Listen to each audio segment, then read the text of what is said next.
Kuja. Iko sawa. Asimtulie basi. Tulia basi. Msomee 6:9. Soma. Nataka kujua.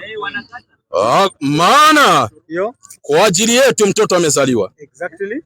Tumepewa mtoto mwanamume. Ndio. Na uwezo wa kifalme utakuwa begani mwake. Ndio. Naye ataitwa jina lake. Ndio. Mshauri wa ajabu. Ndio. Mungu mwenye nguvu. Exactly. Baba wa milele. Mfalme wa amani. Maongezi yake niendelee. Hata hapo unajua ni wewe nasikiliza. Iko sawa hapo. Nifikisha wapi? Iko sawa hapo umefikisha. Hapa contentious issue ilikuwa ni Isaia ameshasema kwa ajili yetu ni mwana amezaliwa ambaye atakuwa ni Mungu mwenye nguvu. Ndiposa Mungu akuja duniani vile huyu jamaa alikuwa amesema Mungu ni roho haingeshuka duniani ni mpaka avae mwili wa mwanadamu Yesu Kristo ndiye aokoe mwanadamu. Ndio uliona pale kitabu mnatusomea hapa 8 Mathayo. Anasema kwamba Mungu wangu alikuwa anaongea kuhusu divinity. Ndio Mungu aweze kushuka akuwe kama mwanadamu kama sisi, ilikuwa divinity into humanity. Hakuna kwa kizungu maana inaitwanga the child of God, but kuna the son of God. Maana son of God is a Bible language, haimaanishi the child of God. Ni divinity to humanity. Ndio maana unaona Yesu alikuwa 3 in 1. Ndio Mungu. Ngoja kwanza. Enda pole. Yesu ni Mungu ama ni 3 in 1? Yesu ni sehemu ya Mungu ambaye ni binadamu.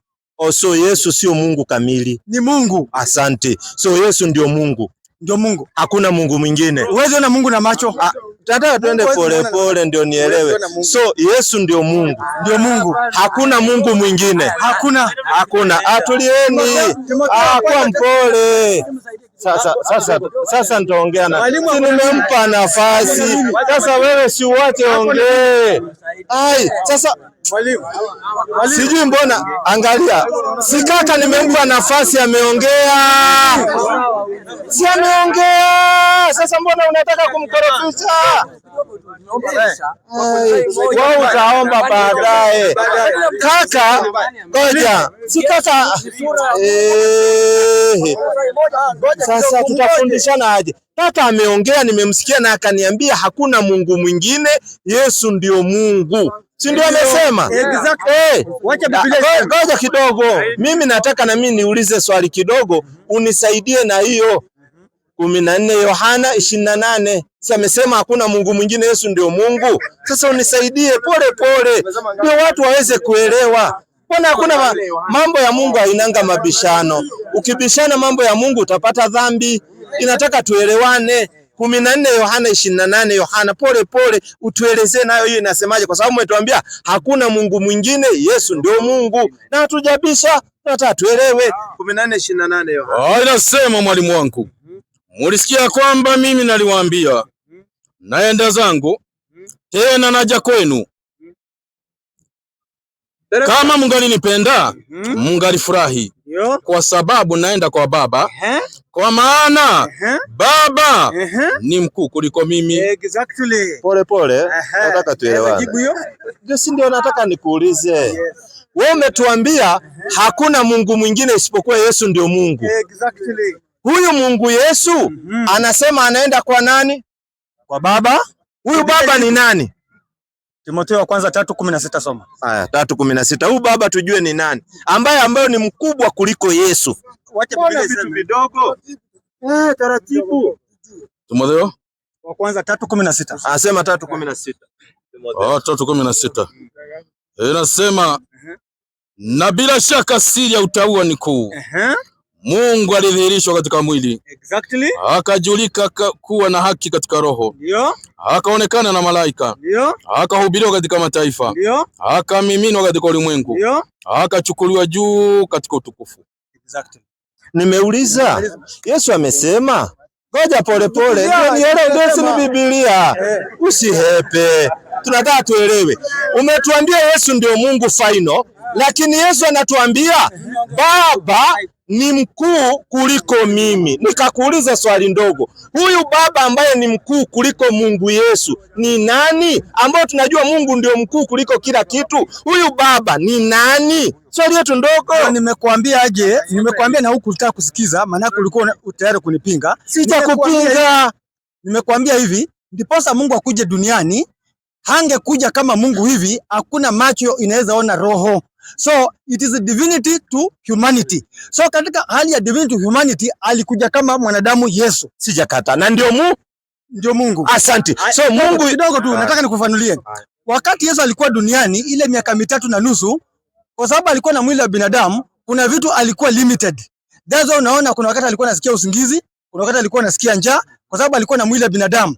Lakini immediately baada ya kukufa na akazikwa na akafufuka, anasema vitu vyote juu mbinguni na duniani nimepewa mimi. Sina shida. Si nimalizie.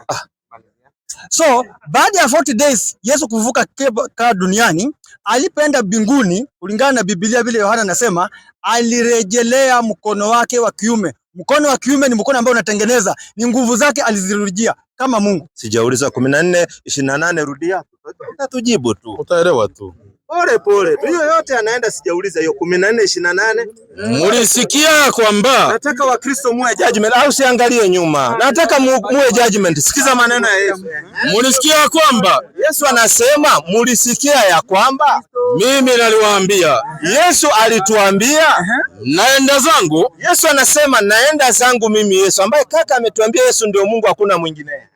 Naenda zangu tena naja kwenu. Naja kwenu. Kama mngalinipenda, mngalifurahi. Kwa nini? Kwa sababu naenda kwa Baba. Kwa nini anaenda kwa Baba wakati yeye ni Mungu? Kwa maana Baba ni mkuu kuliko mimi. Pole kaka. Nataka tuelewe. Siasome kwa Kolosai 2:9 pia. Hakuna, tutaenda hata hiyo 9. Swali yangu ndogo, huyu Baba ambaye ni mkubwa kuliko Yesu ni nani? Biblia iseme Wakolosai 2:9, soma. 2:9. Ikisema ni Baba ni nani? Naona nampa, usiangalie nyuma, pole. Pole. Sasa mbona mnamkorofisha? Unajibu hapa pole. 2:9 Kolosai. Maana katika yeye unakaa utimilifu wote wa Mungu. Katika yeye Yesu Kristo, endelea. Wa jinsi ya mwili. Na ninyi mmetimilika katika yeye, aliye kichwa cha enzi yote na mamlaka, katika mwili wa nyama, kwa tohara ya Kristo. Niendelee mpaka ngapi? Nataka nijue Baba ni nani. My question is, who is the Father? Biblia inasema kwamba katika yeye Yesu Kristo utimilifu wa Mungu wote uko ndani yake. Sina shida. Angalia kakangu, ukifunza watu Kristo namna hii hawataelewa. Ndio unaona makanisa yanafunguliwa mengi. Swali yangu ilikuwa ndogo. Yesu anasema naenda kwa Baba kwa sababu Baba ni mkuu kuliko mimi. Swali yangu ilikuwa ndogo. Huyu Baba nani? Umetoa karibu aya 20, andiko 20. Ngoja kidogo. Nataka nikuonyeshe Baba ni nani, kwa sababu unaficha watu wasijue 17:20. Hiyo Yohana. Tujue huyo Baba ni nani. Kwa sababu Yesu anasema anaenda kwa huyo Baba na wewe umeficha. Nimesoma moja tu, wala siendi nyingi, kwa sababu kusoma kwingi sio kujua kwingi. Unafaa uzingatie pointi ni nini. Sasa wewe unaona huyu anatoa kanisa yake, mwingine kanisa yake, alafu ziko area moja. Kama hapa tumekaa kuna kanisa karibu 20, zote wanasema wanafuata Yesu. Wakati inasema 4:4 wa Efeso, imani moja, imani iwe ni moja. Sasa pole. Kwa siko kwa huyo siko, niko kwako, usiepe. Baba nani? 17:20. Inasema mwalimu wangu. Yesu akamwambia. Tulieni kwanza tusikie hii, alafu ikimaliza hii tujue Baba ni nani, kwa sababu umetuambia Yesu ndio overall God. Tusikie sasa. Yesu akamwambia, usinishike kwa maana sijapaa kwenda kwa Baba. Kumbe Yesu anasema sijapaa kwenda kwa Baba, na ametuambia Baba ni mkuu kuliko yeye. Nani huyu Baba? Lakini nenda kwa ndugu zangu ukawaambie, ninapaa kwenda kwa Baba, naye ninapaa kwenda kwa Baba yangu, naye ni Baba yenu. Kwa nani? Kwa Mungu wangu, naye ni Mungu wenu.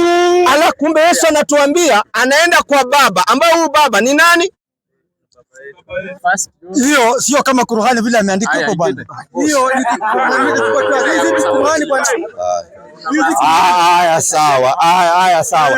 Sawa. Unajua ubishi katika maneno ya Mungu sio nzuri. Nilimuuliza baba nani? Yesu anatuambia ninapaa kwenda kwa baba yangu ambaye ni baba yenu, kwa Mungu wangu ambaye ni Mungu wenu. Kiswahili nyepesi. So Mungu wa Yesu ndio Mungu wetu sisi zote. So Mungu ni moja. So mabishano ya nini ya dini kaka? Hakuna. Mungu ndio baba, ndio imesema. Sote ni clear. So hakuna haja ya mabishano. Mambo ya Mungu inaeleweka. Na huwezi kupinga ukweli, utajulikana. Ngoja kidogo, umekuja kusaidia au una swali? Kwanza huyu kaka amezungumza sana, karibu. Ngoja. Mimi nimeweza kuelewa. Umeelewa. Acha nimalizie. Basi kama umeelewa basi acha nizungumze na huyu. Ngoja nizungumze na dakika moja. Saki mimi unajua sipendi